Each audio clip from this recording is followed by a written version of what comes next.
ओडिशार ऐतिह्य परंपरा संस्कृति को आधार करथिबा तथा ओडिशार जीवन रेखा कह जाउथुबा महानदीर ऐतिह्य परंपरा संस्कृति को विश्व में प्रचार प्रसार करने सहित महानदीर सुरक्षा पाई अंटा भिड़ी महानदी पूजन कमिटी।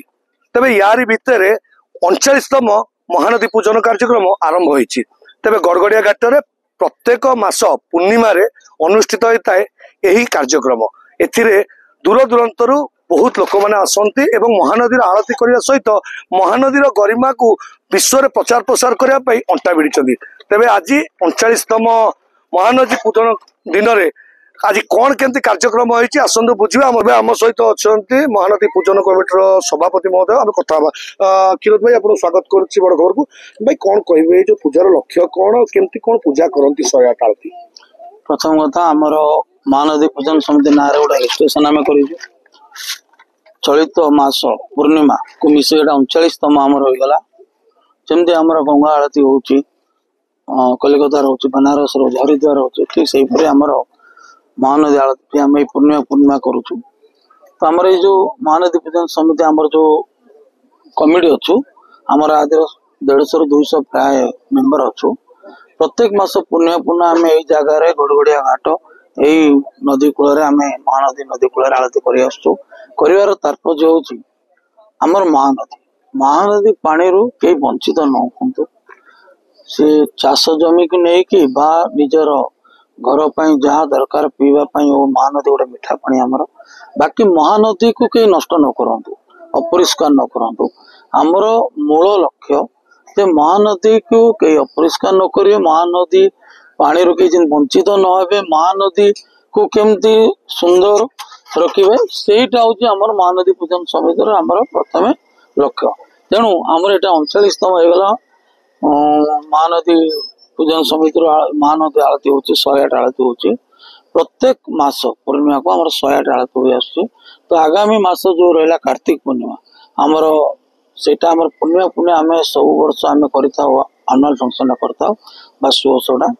तो एमर कमिटी चिंता कर अनुअल फंक्शन करवा आगामी जो पूर्णिमा को।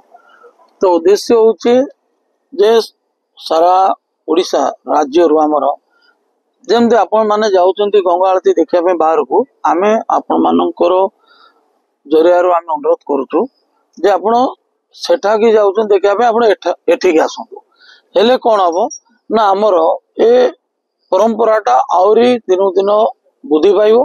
तो आम पूर्णिमा टाक चिंता करूँ संक्रांति अमावास्या भी करने डेली केमती हम दैनिक केमती हम तामर पूजन समिति आलोचना कर। क्षीरत बाबू केवल कटक गड़गड़िया मंदिर ना अलग कौटी कौटी कर महानदी नहीं आमर उद्देश्य हूँ महानदी जो पट देखी जाइए जमती आमर धवलेश्वर पाखे गोटे थरिक धवलेश्वर मंदिर पाखे आम करूँ सेमती महानदी जुआड़ जुआड़ ओडिशा आमर चिंताधारा आम से जगार आरती कर।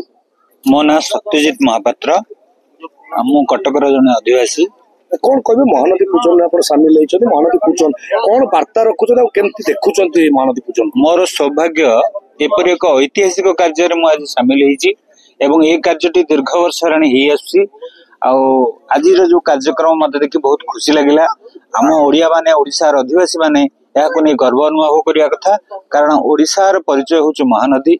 महानदी हूँ ओडिशार जीवन रेखा आ महानदी को आपण तुलना करि पारंती उत्तर भारत जमी गंगा नदी ओडिशा सेमती महानदी यदिओ अमरकंटक पहाड़ रू बाहरी एवं छत्तीसगढ़ देके आसी किंतु महानदी अधिक भाग ओडिशा रे अछि एवं ओडिशार जनसाधारण एबे भी अधिकांश होउचंती चाषी वर्ग से माने एई चाष कार्य महानदी पानी को विनियोग करती। किंतु दुखर कथा ऊपर मुंडरे जो विभिन्न प्रकार सब माने कौन बंध सब निर्माण करा जाउची विभिन्न कल कारखाना ता द्वारा गरीब लोक माने गरीब चाषी माने आम ओडिशा रे विशेषतः कटक रे से माने यथेष्ट पानी पाउना जो समय मनसून नहीं से समय बेसी असुविधार सम्मुखीन होउचंदी।